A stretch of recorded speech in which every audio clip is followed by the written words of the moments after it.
Welcome to Gospel Tangents. I'm Thomas Wayment. Welcome to Gospel Tangents, the best source for Mormon history, science, and theology. I'm Rick Bennett. Earlier this year, Dr. Thomas Wayment made headlines when he said that Joseph Smith used Adam Clarke's commentary for the Joseph Smith translation. We're going to dig deep into that in our final conversation with Dr. Thomas Wayment. I think this is an amazing conversation. You won't want to miss it. Check it out. Well, great. Now, let's talk a little bit about the Joseph Smith translation. A few months ago, I believe it was you, but maybe I'm mistaking this here, someone came out and said that the Joseph Smith translation depended heavily on Adam Clarke's commentary. Yeah, and there's a lot out there, so let me give a little bit of general background for all the readers. A student assistant of mine, Haley Wilson-Lamone, was working for me must be about 4 years ago now, and I've worked on the JST my whole career. It's been interesting because it makes a claim to originality. At least modern Mormons claim that, and so I've been probing it throughout my career. And I had begun to think that Joseph Smith used a variety of sources, but I hadn't nailed it down, and so I said to Haley, I think you should take Buck's Theological Dictionary. I think you should take Thomas Scott's notes, and I think you should take Adam Clarke and start comparing it to a series of test passages in the JST and just see what crops up. Because I'm suspecting there's influence, but I don't know. And she comes back, and we look at the column of Adam Clarke, and it's overwhelming. There are some strong parallels. And so over the course of about 12, 14 months, Haley compared every single JST to all of these, and we have a massive amount of data, and sure enough, it's very clear, it's conclusive that Joseph Smith used Adam Clarke. And when I say used, I want to stick by that term. This isn't him simply saying, okay, here's 3 sentences in Clarke, I'm going to copy it out and call that inspiration. It's not that. He has words that come from Clarke that now come into a kind of an expanded sentence that Joseph's created. Clarke will recommend flipping the order of verses, and Joseph will do that. Weird words like unicorn in Isaiah, Joseph will go to buck to realize that's not unicorn, and so he'll add Buck's statement about it, or he'll say this is re'im, and Joseph will write that word because Clarke's saying we don't know what the re'im are, but they're not unicorns. And so Joseph will write the actual word that Clarke said, re'im, and there are tons of these, and they range from one word to 5 words in sequence, roughly. I haven't went back and compared exactly 5 words, but they're not terribly full sentence, but sentence fragments that influence his language. And another thing the modern kind of listener will want to know is that Joseph does a lot of things to the Bible. He adds big passages. I mean, we have all of, Moses 1, that's just all revelation. And then we have these things where he changes a single word, and Clarke appears in the minor changes.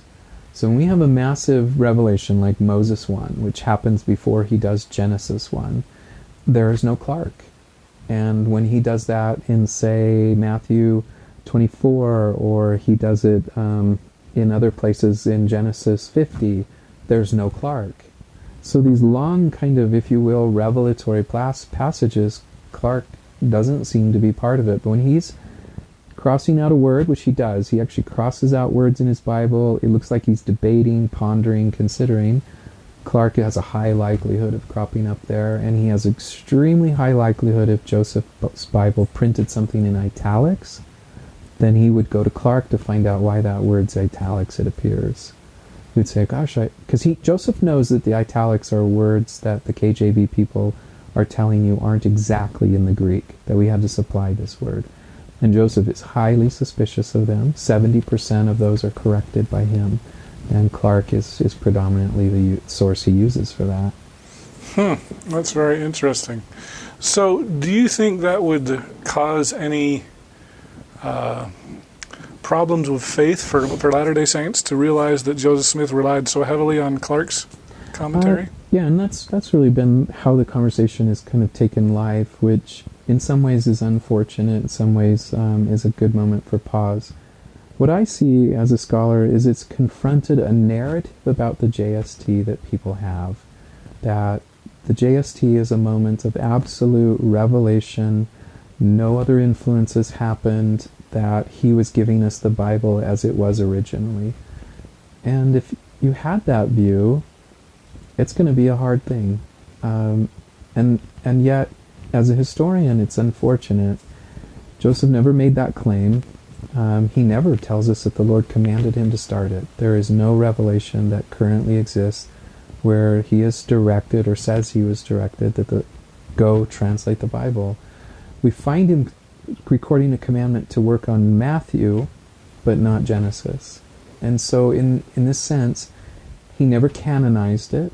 He never, if you will, said, this is the original Bible. And during this time, he has another statement that we refer to as a revelation, seek ye out of learning from the best books. And for heaven's sakes, that's what he's doing. It's really a practical process. I suspect that there are other sources. I suspect it's not just Clarke. And in the coming years, I'll play that hand a little more broadly. But this is him working on the Bible. For the Latter-day Saint who feels confronted by this, we know he studied Hebrew after this. He's trying to engage both his role as prophet, so he owns the text in one sense, but he continually feels like I need some training. And Clarke is a really good resource of the day. A modern scholar wouldn't feel that, and I don't feel that, but of the day it's very good. And I think he comes to trust Clarke. And I think later he says, well, maybe I could learn Hebrew. And he does some work in Hebrew in Kirtland, 1835 period. And I think, again, like he went with the Book of Mormon, he went to Luther Bradish, he goes to Charles Anthon and others to say, can you help me, or can you translate this? He has a scholarly component in every one of his translations. And that, to me, seems pretty normal, but maybe to the modern believer, it might confront a narrative of faith that they had that was an absolute point. Well, so let me ask this question, because I know, we know in the Book of Mormon there are lots of passages from the King James Bible in there. Yes. And if my memory is correct, I believe that there have been some, I'll call them mistakes in the King James Version that ended up in the Book of Mormon as well. Yes. And so, well, first of all, let's attack that issue. How do you handle that issue?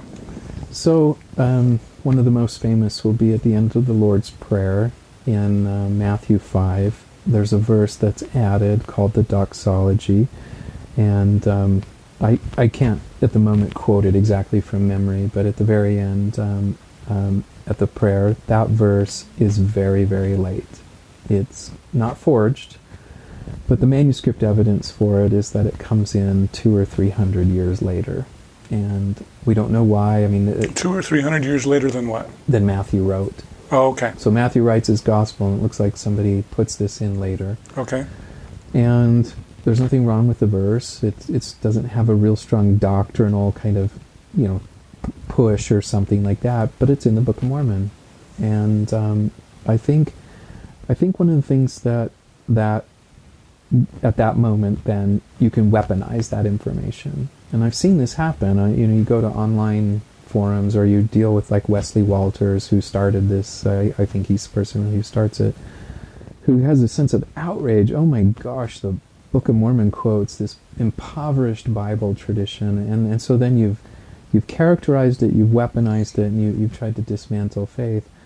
And at the other side of this, in trying to be a historian that's aware of all of these things, you have Joseph, who speaks in King James Bible. That's who he is. That's his world.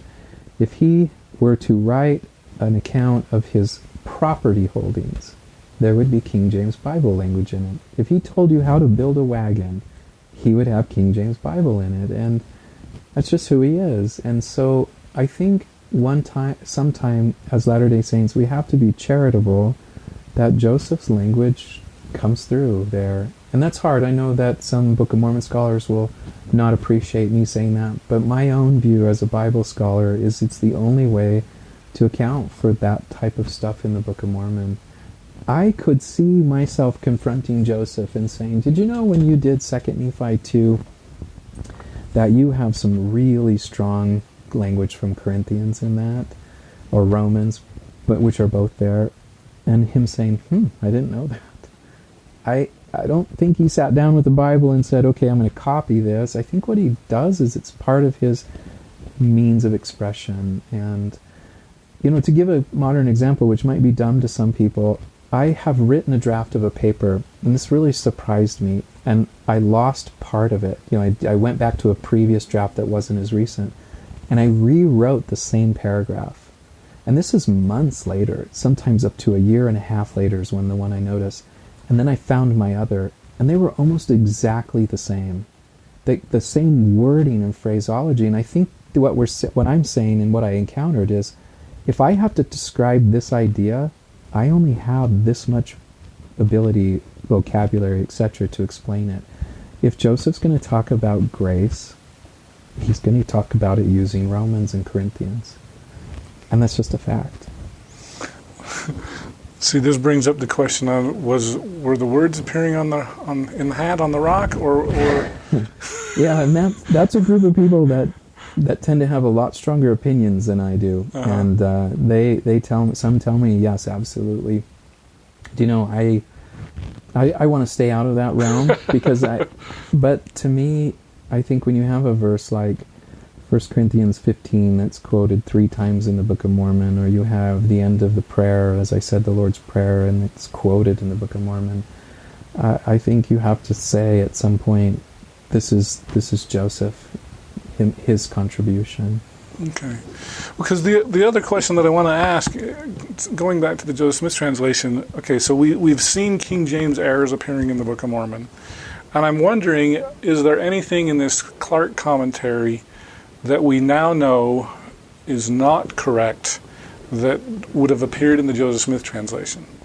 There are things in Clarke that definitely we wouldn't agree to today. And Clarke, strangely, has some peculiar views about the Trinity that at the time that he's being debated in public newspapers, and some Methodists have some concern about his Christology that appear in his commentary that today modern Methodists would say, don't quite agree with that.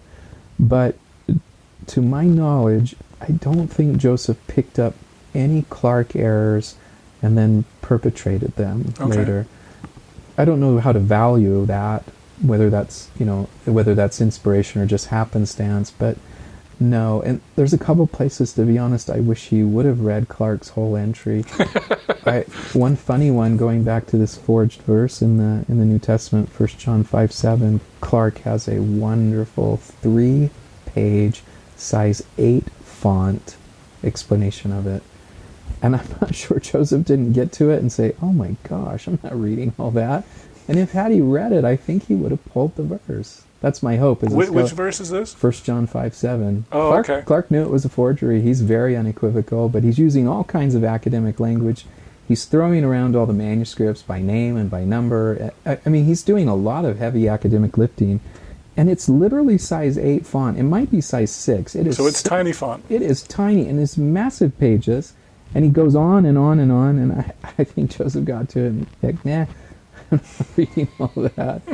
I think if he had, and there's a couple other places, I think he would have done something. So he would have maybe ripped out that forgery. I'm hoping, at least. But maybe not. Maybe he read it and thought, nah, Clarke's wrong here. But yeah. Oh, that's interesting.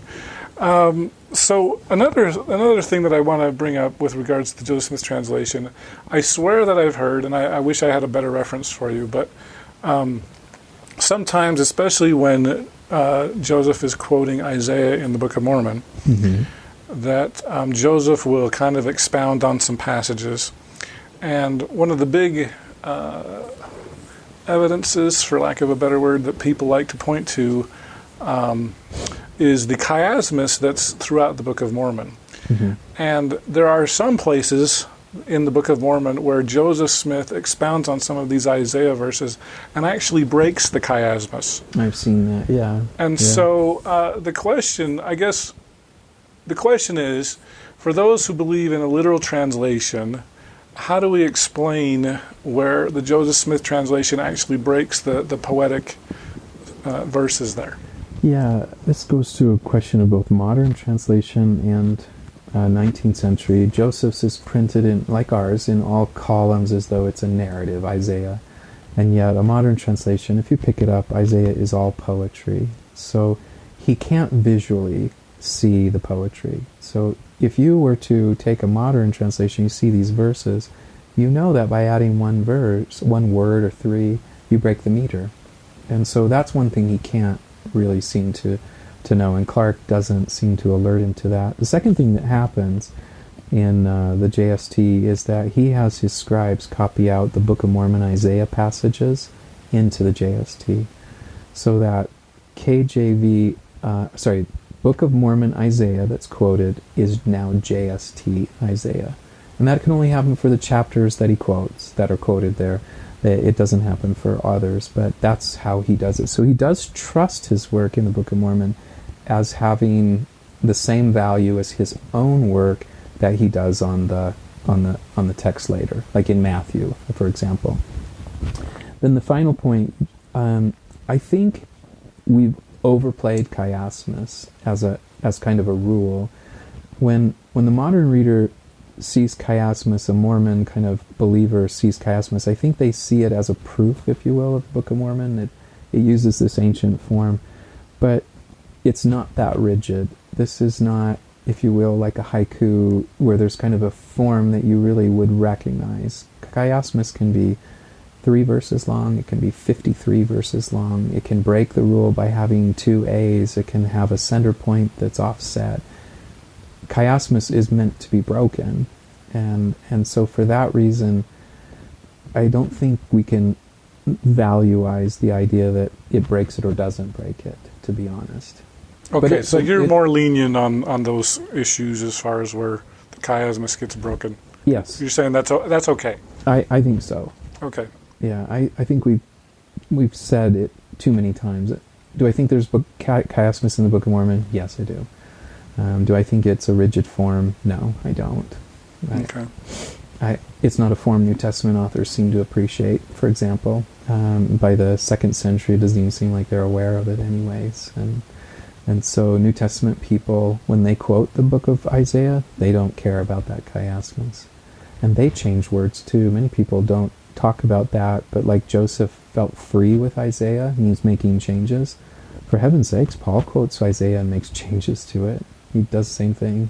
He changes the verbs, he changes the verb form, he changes nouns sometimes, he omits words. Yeah, they don't look at chiasmus and say, well, I've got to quote the whole stanza of a chiasmus. They just change it. Okay, that's cool. Well, I know I need to let you go. Just a couple of quick last questions. This is kind of my personal pet peeve, and I shouldn't give it to you, but do you wish, because I wish, I'll say this, that our wards would be more open to other translations of the Bible? I sure do. And we villainize them in the 19th century, and we've taken a few statements from our history and really placed a lot of weight on them. And I don't mean to be critical of them. Personally, I feel it's a little bit frustrating that those statements were made with so much clarity and force. And I don't want to be disrespectful to that, but oh my goodness, it opens up a love for the Bible. One of the reviewers who reviewed my translation said, I didn't know the Bible was that readable. And I thought, what? I guess you thought because it wasn't readable because you read a certain translation. Right. A lot of translations are very readable. Do you think that they hold on to the King James Version so tightly because that's what Joseph Smith used? And what would we do with the Joseph Smith translation if we're now using modern English? Yeah, and so for my translation in particular, I have a note at the first where I talk about this very thing, and I try to say I've used the JST selectively because the majority of it goes away with a new translation. And that's Oh, really? just a fact. A lot of it is tied to making the KJV make sense. And that's what he's doing. But the long revelations, 3 verses added, I put those in the notes because he's now adding to the biblical text. But if you call each JST a numeric 1 entry, so this verse, it has a change, that's entry 1, and the next verse has a change, entry 2. And let's say there's 10,000 entries, the majority of those are tied to the English of it. They're just trying to fix the English.